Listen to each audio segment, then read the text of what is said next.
வணக்கம். ஒரு இலக்கிய மேதைய அப்படியே ஏஐல கொண்டு வர முடியுமா? இந்த இன்ட்ரெஸ்டிங்கான டெக்னிக்கல் சவால பத்தி தான் இன்னைக்கு பார்க்க போறோம். சுஜாதா டாட் ஸ்பேஸ்னு ஒரு டிஜிட்டல் மியூசியத்தை டெவலப்பர் சுப்புடு உருவாக்குறாரு.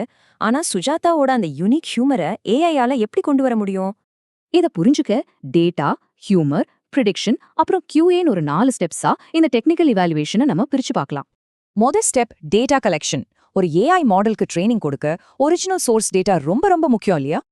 ஆனா இங்கேதான் முதல் சிக்கலே. காப்புரிமை சட்டங்கள் இருக்கிறதால அவரோட எழுத்துக்களை அப்படியே டைரக்டா ஏஐக்கு ட்ரெய்னிங் டேட்டாவை கொடுக்க முடியாது. சரி, மாற்று வழிகள்ல டேட்டா கொடுத்து பார்க்கலான்னா அதுவும் சுஜாதா சார் மாதிரியான ஒரு நேட்டிவ் ஃபீல சத்தியமா கொடுக்க மாட்டேங்குது.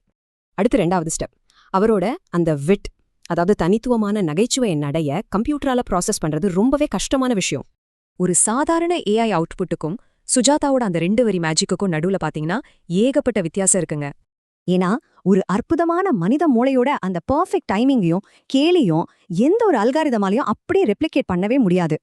3வது ஸ்டெப் கான்டெக்ஸ்டுவல் ப்ரிடிக்ஷன், அதாவது இன்னைக்கு நடக்கிற ஒரு சூழ்நிலையை இந்த ஏஐ எப்படி கணிச்சு சொல்லுன்னு பாப்போம். ஒரு 50 வருஷம் கழிச்சு மனிதர்கள் மறுபடியும் நிலாவுக்கு போறத சுஜாதா இருந்திருந்தா எப்படி ஒரு 5 வரியில சுருக்கமா சொல்லியிருப்பாரு. இல்லனா வீட்டு வேலைக்கு ரோபோக்கள், செல்ஃப் டிரைவிங் கார்ஸ் இருக்கிற இந்த உலகத்தை பத்தி அவரோட கற்பனை எப்படி இருந்திருக்கும் யோசிச்சு பாருனா. டிராஃபிக்ல மாட்டிக்கிட்டு பக்கத்து கார்ல ஒருத்தர் ஜூம்ல யோகா பண்றத பார்த்தா கண்டிப்பா அவரோட ஸ்டைல்ல ஒரு வேற லெவல் கமெண்ட் வந்திருக்கும். ஃபைனல் ஸ்டெப் தான் ஹைலைட். சுஜாதா சாரே நேர்ல வந்து இந்த ஏஐ மாடலை டெஸ்ட் பண்ணா அவரோட ரியாக்ஷன் என்னவா இருக்கும்? கண்டிப்பா முதல்ல சிரிச்சிருப்பாரு.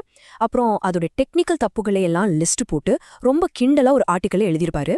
கடைசியா அவரே அதுக்கு ஒரு கேள்வி கேட்டுட்டு, ஹலோ, இத கண்டிப்பா நான் சொல்லிருக்க மாட்டேன்பா அப்படின்னு பட்டவர்த்தனமா ரிஜெக்ட் பண்ணிருப்பாரு. ஆனா இங்கதான் ஒரு சுவாரஸ்யம். அவர் ரிஜெக்ட் பண்ணி எழுதின அந்த குறிப்பே மறுபடியும் அந்த ஏஐக்கு புது ட்ரெய்னிங் டேட்டாவா மாறிடும். இது ஒரு இன்ஃபினைட் டேட்டா லூப்.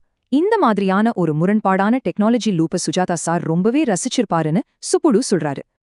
என்னதான் டெக்னாலஜி வளர்ந்தாலும் அவர் விட்டுட்டு போன அந்த இலக்கிய வெற்றிடத்தை எந்த ஏஐயாலையும் இன்னமும் நிரப்பவே முடியலேங்கிறது தான் நிதர்சனம்.